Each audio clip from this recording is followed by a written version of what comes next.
นมปังบะยองมาดองសាច់ជ្រូកផាត់ខ្ញុំធ្វើម្សិលមិញចឹងថ្ងៃហ្នឹងយើងយកអាសាច់ជ្រូកផាត់ម្សិលមិញដែលយើងធ្វើហើយហ្នឹងយើងយកមកធ្វើនំប៉័ងសាច់ជ្រូកផាត់គេហៅនំប៉័ងបាក់យ៉ុងខ្ញុំមានម្សៅនំប៉័ងឬក៏ម្សៅមីហ្នឹង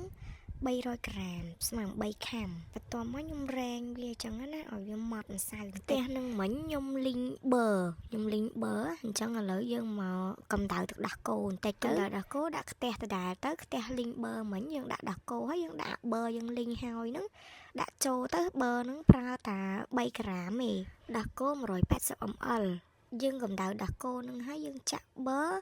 ហើយនឹងមេនំប៉័ងហ្នឹងខ្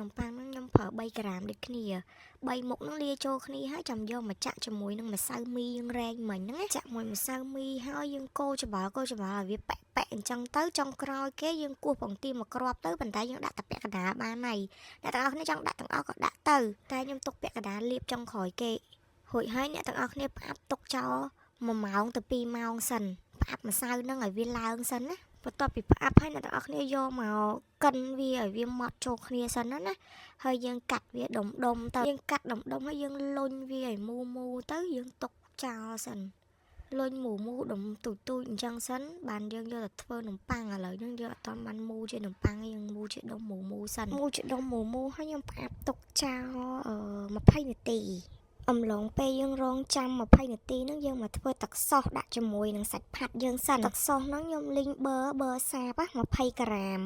លីងវាឲ្យលាយអស់ទៅបន្ទាប់មកខ្ញុំដាក់ស្ករស1ស្លាបព្រាបាយ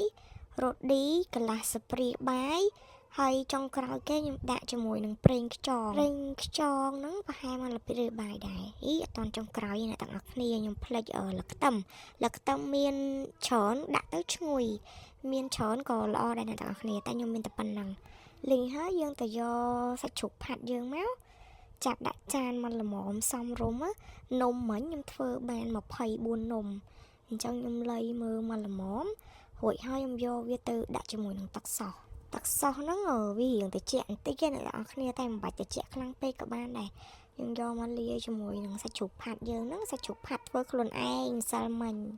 សម្បីសាច់ជ្រូកផាត់ក៏ធ្វើខ្លួនឯងដែរកុំឲ្យខាតលុយច្រើនអញ្ចឹងយើងច្បល់ចូលគ្នាឲ្យសព្វទៅដាក់ម្ដងបន្តិចសិនណាអ្នកគ្នាបើសិនជាយើងមើលទៅវាអត់ទាន់សព្វទេយើងថែមទៀតទៅ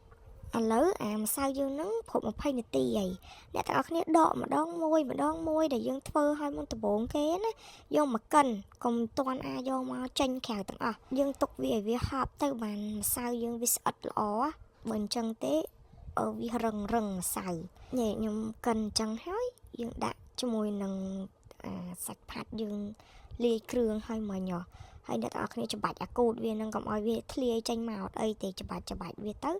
ហើយមូវាជារាងពងក្រពើអាម្សៅហ្នឹងចុងក្រោយគេអ្នកទាំងអស់គ្នាច្បាច់វាឲ្យចូលជាតិគ្នាច្បាច់ឲ្យចូលសាច់គ្នាមកតែមួយទៅណាយើងច្បាច់វាកុំឲ្យវាមានប្រហោងតែពេលវាមានប្រហោងយើងដាក់ដុតទៅវាហៀទឹកយើងធ្វើទឹកសោសរបស់សាច់ផាត់មកវាហៀចេញមកឥឡូវយើងមកចាប់ផ្ដើមរៀបវាដាក់ចូលថាសមិញហ្នឹងយើងរៀបដាក់ចូលថាសយើងលាបជាមួយនឹងម្សៅមីបន្តិចទៅកុំឲ្យវាជាប់ជាមួយខ្ញុំមូអត់សូវបានស្មើគ្នាណាតែគ្នាមានទូចមានធំអញ្ចឹងណាយើងរៀបវាដាក់អញ្ចឹងឲ្យអស់ហើយយើងហុំថង់បិទទុកទៀត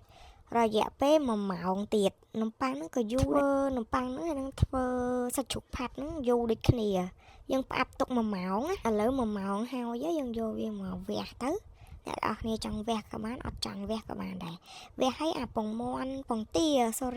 ពងទាយើងនៅសល់ពាក់កណ្ដាលដែលយើងយកទៅលាយម្សៅមិញហ្នឹងយើងយកមកលាបនៅលើលាបទៅឲ្យវាចេញពណ៌ក្រហមហើយវាឈ្ងុយទៀតបន្ទាប់មកយើងយកទៅដុតខ្ញុំបើកភ្លើងឲ្យអូវ៉ិនខ្ញុំក្តៅនៅក្នុងហ្នឹងប្រហែល5នាទីសិនបានខ្ញុំដាក់នំប៉័ងចូលភ្លើង180អង្សារយៈពេល15នាទីទៅ20នាទីឬក៏អ្នកទាំងអស់គ្នាមើលថាវាឡើងក្រហមហើយចាំបិទភ្លើង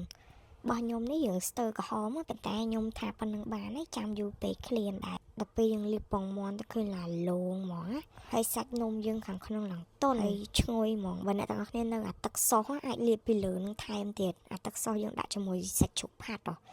ទឹកមានលឹកខ្ទឹមហ្មងយើងអាចលាបពីលើនឹងបាន